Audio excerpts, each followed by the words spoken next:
This is why you have to unapologetically stand in your power and your authority to be the gatekeeper of your womb. This is why. When a man is trying to guilt trip you into having sex, when they're making you feel like if you don't, they're not going to like you as much. They're not going to want to be with you as much. They're not going to be as interested in you as much. Or you're misinformed about your liberation, because your sexual liberation is also coupled with protection. You can't be liberated if you don't have defense. Hey y'all, welcome back to my channel. So yes, I'm looking rough. But that's because in the midst of me editing my Condola video, I realized what my truth is and why the situation is irking me. So Condola Lawrence had a baby in the show Insecure. If you're not familiar with the show Insecure, it's by Issa Rae.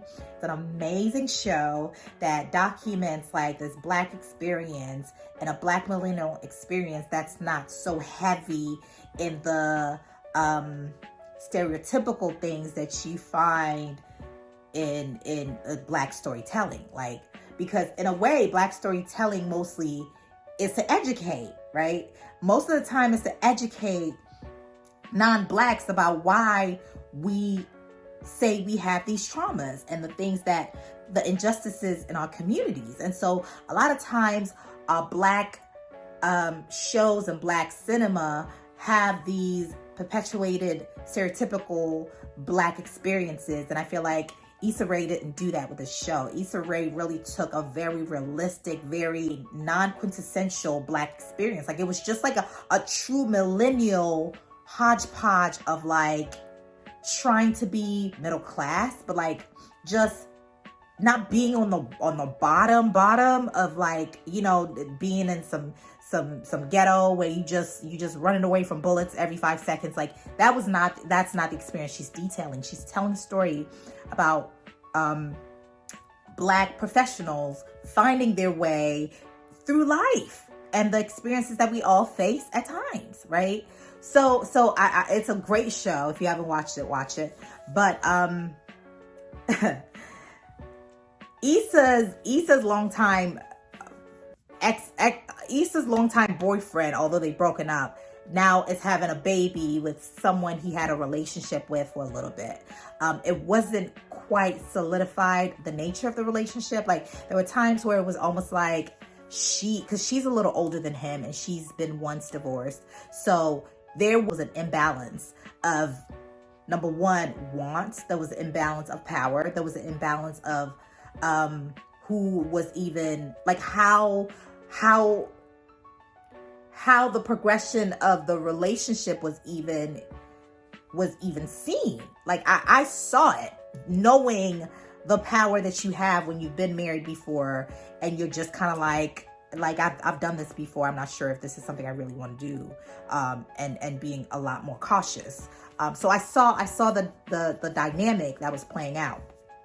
Now, fast forward, he goes and he gets back with Issa, which when he was with Condola, of course, they were broken up, but then they find their way back together, Issa and Lawrence. Now, Condola, when the relationship of Lawrence and Issa was going very well, Condola comes back in the picture and says, hey, I'm pregnant. Not only am I pregnant, but it really isn't a discussion because really, women have the veto power on keeping a baby, if they want to keep it, when they want to keep it, when they want to have it, like all that stuff. Women have a veto power on that, which I am absolutely in full agreement with.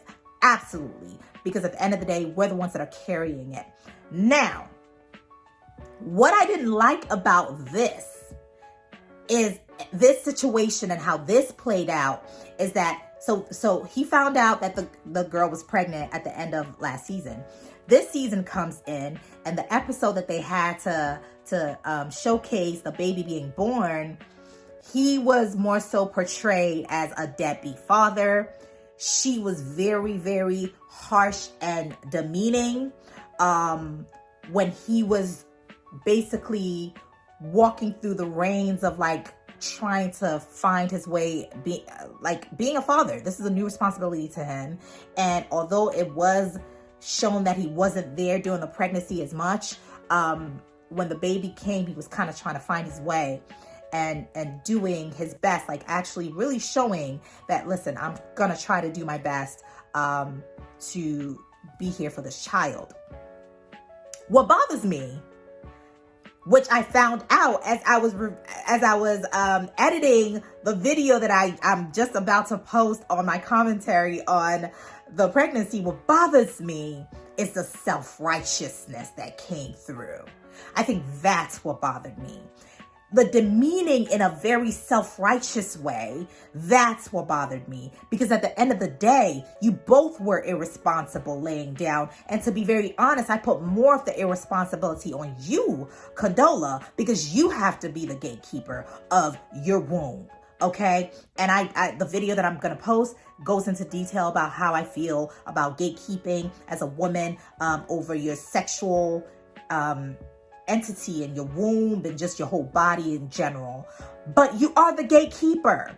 So when you drop the ball a little bit more than he does, because he's responsible too, and he was being irresponsible, laying down with you unprotected, having sex, when obviously when you have unprotected sex, you should assume you can get pregnant every single time.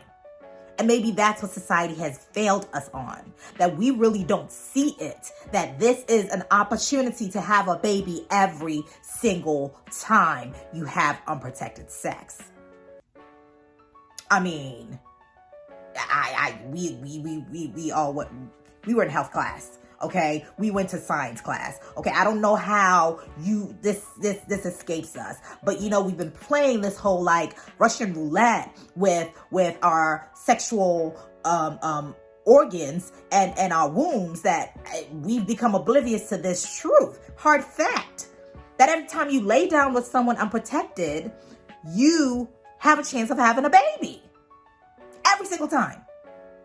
So they both are irresponsible in this. A child comes in, and the fact that, here's another thing. As a woman, because we have veto power on how and when and if we want to have a baby, the man really, truly has no power, really. Unless we give him the space to really have some say. But truly, they really don't have power or say if you, the woman, don't see it that way and don't give him that space. And I think this is something that we probably need to change. We always have to have in our minds as women that we need to give the man space to also be able to vocalize. Because listen, there's so many times where women get pregnant and they choose not to have the baby, and the man is injured for life. The man is traumatized for life, because in that moment, they wanted to have the baby. They wanted to step up. They wanted to have the baby. But as a woman, we chose not to, and now they're scarred because their baby is dead for life. For life. And so there is no self-righteousness if we choose to have a baby and the man is struggling to see if they really wanted to have this baby when both of you were irresponsible to begin with. You don't get to be self-righteous. At least give him a little bit of space. I'm not saying give him 18 years to figure it out, but you know what? Give him maybe through the pregnancy and maybe some months after the baby's born. Give him that space to really feel it out. Give him that. But that's what was irking me. That's what was irking me. Just the level of like self-righteousness, which really is just a mask for her resentment. It's her mask for her resentment that she gets to bear all of the burden for an irresponsible act that they both did. But circling back again, this is why you have to unapologetically stand in your power and your authority to be the gatekeeper of your womb. This is why. When a man is trying to guilt trip you into having sex, when they're making you feel like if you don't, they're not going to like you as much. They're not going to want to be with you as much. They're not going to be as interested in you as much. Or you're misinformed about your liberation, because your sexual liberation is also coupled with protection. You can't be liberated if you don't have defense. You got to have defense. There's no country that became an independent state that did not take into account the defense of that country before they actually even went into action as asking for independence. It doesn't happen that way. It doesn't happen that way. What's that new island that just became independent? I can't even think of the name. Rihanna's country or whatever. They just had their independence, right? They just had their first president. They have an army in place to protect them even before they had the ceremony. Now, you can't go be irresponsible without protection in your liberation, so-called, have a baby, and then now you want to stand in your autonomy, in your self-righteousness, to demean the other person who you were irresponsible with, who is still trying to figure it out, just because you bear all the burden. That's abuse of power. That's abuse of power, and that's abuse of power born from resentment. That's born from resentment. So I think we really need to unlearn what society has taught us, that we can be liberated without not being the last checkpoint of the protection that really would ensure your true liberation. Because your liberation with a pregnancy and a baby in tote is not liberation. It's not liberation when a baby is pulling on you talking, mama, mama, mama. You ain't liberated. That is not liberation. It's not funny, but it's not liberation. We need to talk about it. Can we talk about that? You want to go around, hopping around, doing your thing, waving your flag, sexual agency, whoop-de-whoop. Okay, let's protect ourselves too. Let's do that. Let's do that. And while we as women are educating ourselves, the men need to also educate themselves in the fact that if you want to be irresponsible, then I do have the power, whether abuse or not, to string you and pull you and do whatever I want. Because guess what? The juvenile and domestic relations courts and their systems support me, the woman, if I want to be abusive to you, even though we both were irresponsible. Okay. Now, fact is fact. I am a single mom. I've said this many times. I do understand what it means to be a single mom, to see Condola on one side struggling and Lawrence on the other side just having the time of his life inside another woman again. Like, that is the true absolute reality. When you're not sleeping, they can sleep whenever they want to, wake up whenever they want to, party whenever they want to, go in and out as they really want to, and you are over here laboring with your child. And so if we do not continue to bash ourselves upside the head with this conversation of how we need to stand in the fact that we are the gatekeepers and not look left or right as in what man is upset that you don't want to have sex with them, if we can't beat ourselves over the head with this, then we are mainly responsible for the challenges we face when we have kids and the men are not present in their lives. This is not, it's not a fun conversation. I know we want to talk about empowerment, but empowerment without protection, empowerment without actually outlining what it is that you're empowering yourself over is not empowerment. That's not empowerment. That's just propaganda. That's all that is. So if you want to empower yourself, you want to be liberated, then make sure you are protected and you actually have full autonomy on every single thing that happens. And you are very aware of all the things that are happening. I know we don't have these conversations, but that doesn't mean we shouldn't have these conversations. We should be having these conversations. When you're with someone and you're in a boyfriend-girlfriend relationship, you need to be clear. If I have a baby, what are the options here? And to be honest, you're not guaranteed.